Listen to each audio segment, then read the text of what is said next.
everyone, welcome to this episode of the Witcher 3 REDkit tutorial series. My name is Martin Kocian and I'm going to introduce the file and project handling of the REDkit. I created this diagram to demonstrate how the file system is designed, and I will explain these elements separately. First of all, for creating a mod you will need all the original game assets, which will be contained in the read-only depot. From now on I will just call this depot.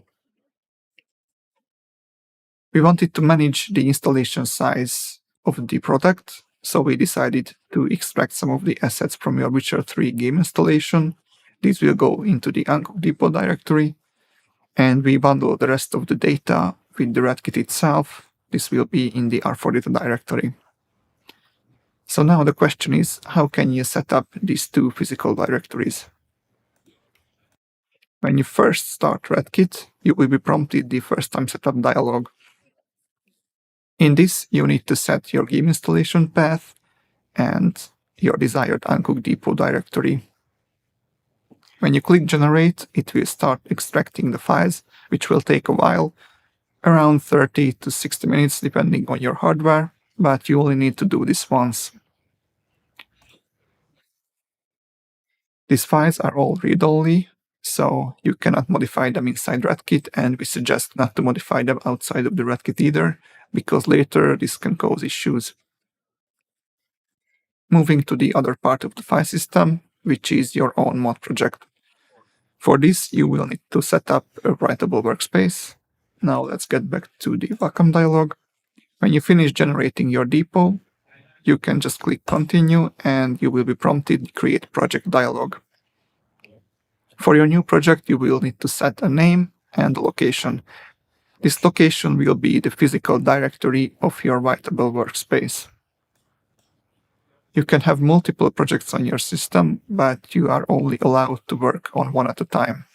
You can get back to this project later anytime you want. These will be always listed in the recent projects. But if for some reason you cannot find your projects, you can just click Browse and search for it manually on the file system. Now for the tutorial, I already created an empty project, so I will just open the asset browser. Let's say you would like to create new quests, import external assets like meshes and textures. So for this, you can just right-click and create. This way you will see a huge amount of engine assets. And for the tutorial, I'm just going to create a new quest file. You can see that this file will have this little plus icon, which indicates that this is added to your workspace. The read-only depot files will have this lock icon, which indicates that you shouldn't edit these.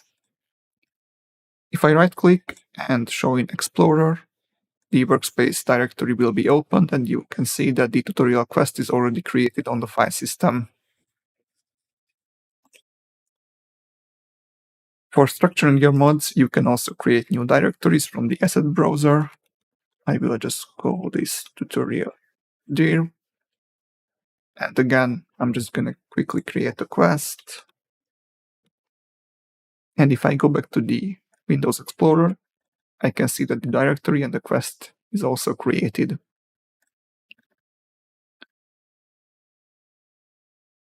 Now let's say that you would like to import some external assets. You can just create right-click and import. For this, I have a DDS file ready on my PC, and I will just import it. I will call this tutorial texture. Again, you can see that this is already created on the file system as well. Now let's say that you would like to modify some existing asset. For this, you can just right-click and check out. During this operation, the depot file will be copied to your workspace and the read-only flag is removed. So if I go back to the file system again, you can see that this file is copied here. The checked out files will have a different icon. You can see this little green arrow. And the edit files will have the little red plus. If you made something by mistake, you can always just revert your file from the workspace by right-click and revert. This will completely delete the file from the workspace directory. As you can see, it's already gone. I can do the same for added assets. Just revert, and it is already deleted. So be careful here, because if you revert a file, the physical directory, the file will be deleted also from the physical directory, so no way to get back the file after this point.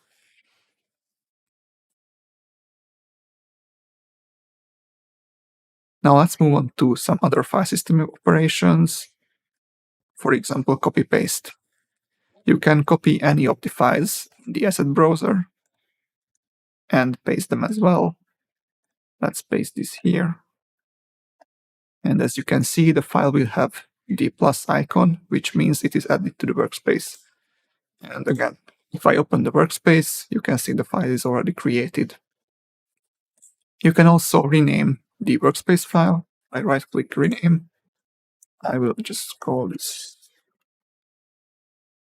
real again. This also has the effect on the file system. You can see that the file is already renamed. For now, I will just revert this file as well. You won't be able to rename the read-only files naturally, and you also cannot rename checked out files because these are tied to a depot file. So you can see there is no option for renaming. I will revert this file as well. So as you can see, in the asset browser, you only see one directory, but in reality, there are 3 underlying physical directories which are integrated seamlessly. And moving on to the last step of creating the mod, which is the publish process. In REDkit, you can click publish and save and publish mod project.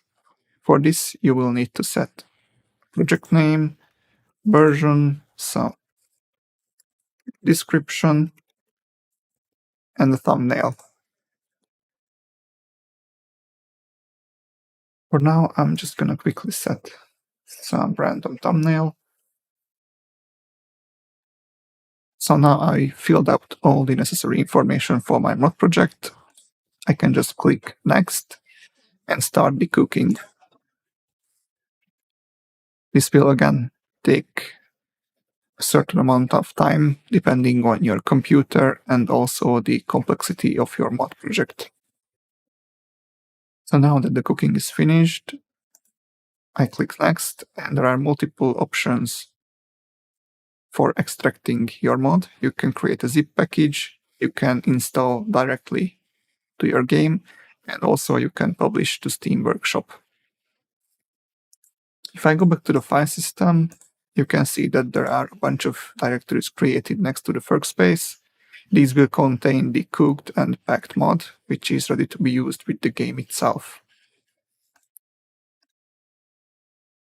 So now that we have the overview of the file system, I would like to move on to some potential issues and a few ways of fixing these.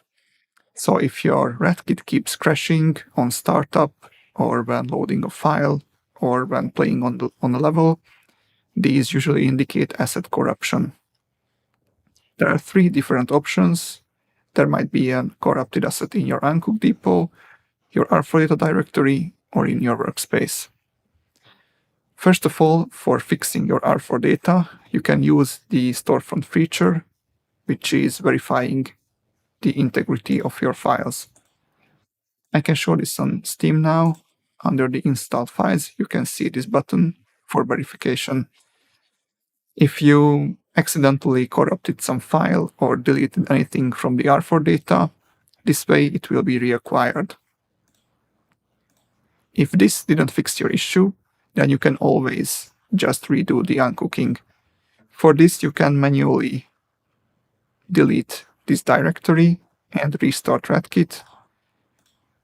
At this point, you will be prompted the first time setup dialog again.